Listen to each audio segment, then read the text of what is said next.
External scene, on board Enki's aircraft en route to Shimpi Temple, South Africa. Enki and Ninmah are shown departing the Anunnaki Council heated meeting, discussing and debating the effectiveness of tools versus biological workers, and the impact effect it might have if galactic slavery laws are broken.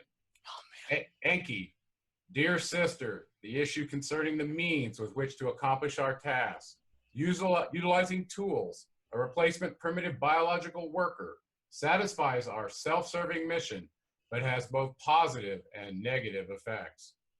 As you know, O far-sighted one, enslaving another for our own gain is wrong and against galactic law. I have been given the intelligence from the creator of all to modify genetic code for good or for ill at my choosing.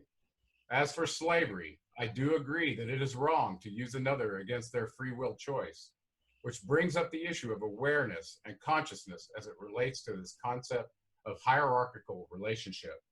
Suppose the worker were to be given a consciousness that serves our purpose, while at the same time nurturing their inner spirit derived from our common source, the creator of all.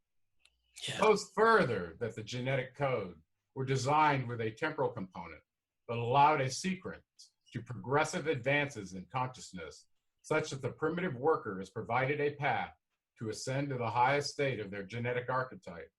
They form a built-in spiritual latent DNA trigger circuits that have various energetic, chemical, and broadcast symbolic logos as triggers prevalent here on the earth. In this sense, we pay back the primitive workers for their physical sacrifices for eventual consciousness freedom. Call it a jumpstart program, if you will.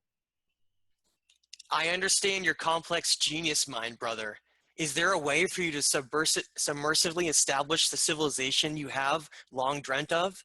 One model like that of our ancestors pursued before the Dark Brothers perverted our ancient, lost, or forgotten sacred ways? Knowingly or unknowingly, you have answered your own question, dear sister. Let me explain further my views on temporary enslavement, as it will certainly be deemed. You cannot compare the inequity and barbaric mindset of enslaving cultures and religions to what we are, do, and manifest here with our civilization protection mission on Earth. That is why it is confusing to you. It is simply universal order, nothing more. Everything is universal order, both guider to something and guided by something, subordinate to something and superior to something. There is always someone better than you, lesser than you, including with me. This is how the universe runs, how all things link via their polarity. It is just polarity, not superiority or inferiority. Each individual's duty is to find that which they are attracted to, supposed to surrender to, and be subordinate to.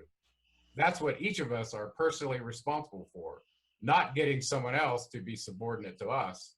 Then once we find our proper place, our proper subordination in the great scheme of things, then whatever is meant to do that with us in the indefinite link of the universe will do it of its own accord. I am subordinate ultimately only to the universal spirit, the creator of all.